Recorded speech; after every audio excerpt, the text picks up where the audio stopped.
Hello, Serge here from the Back Porch Studio with today's lesson.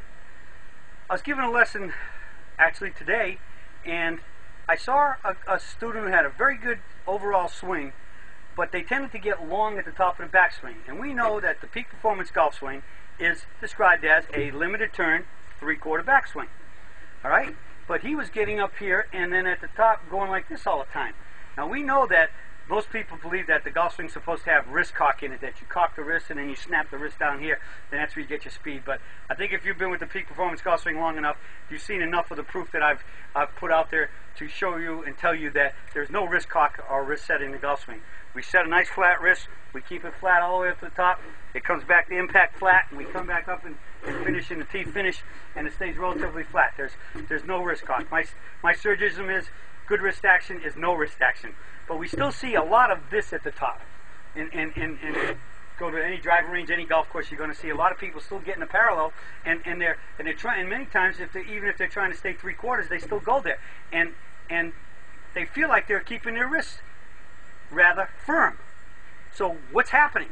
Well, I saw it today, and it jumped out at me very clear and very precise. And here's what it is: we have wrist cockers, and then we may have what? Elbow cockers. He's letting his elbows break, and in most cases, it's the right elbow doing it. Getting back up here, and we know that just like throwing a ball, and we've done the video lessons on not being a huggy bear, tucking, not keeping your elbow tucked, keeping the right angle. Well, they're getting up here pretty good, and then they lose their right angle. And in many cases, if you get up here and you have that break in the right arm, to show a little bit more from this way so you can see it, and you go to a V. In many cases, that's going to flip the club enough that no matter how hard you're trying to maintain your left or your forward wrist, that might even break too. And then, but boom, you could go all the way to parallel, and now look, your club is barely above your shoulder. And then from here, I always like to say, what flops flips. So if you come up here from this view and you go like this, what flop flips, and there's going deep and laid off, and then out and over the top, outside in. And again, if you come over the top and you release it, this gentleman was releasing where he had this look at impact. Never mind the fact he was aiming to the right, so that was helping him pull the ball back to the target. Many times he overhit his pull. But the key is, what flops will flip.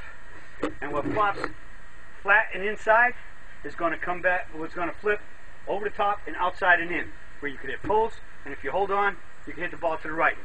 So you might be, if you're keeping your wrists relatively firm and you really think that there's no doubt that your wrist is staying firm, but you're still seeing your swing or feeling your swing go too long, check out your back elbow. Make sure it's staying in the right angle.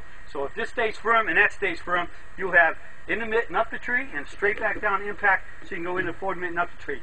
So remember, right arm is in the right angle, strongest angle in the world. Make sure that you're not getting loose or long at the top because of your right arm breaking down into a V, especially if you're working on your left and keeping your forward wrist firm. All right, well, that's it for the Serge today on making a nice wide, short, three-quarter vertical backswing.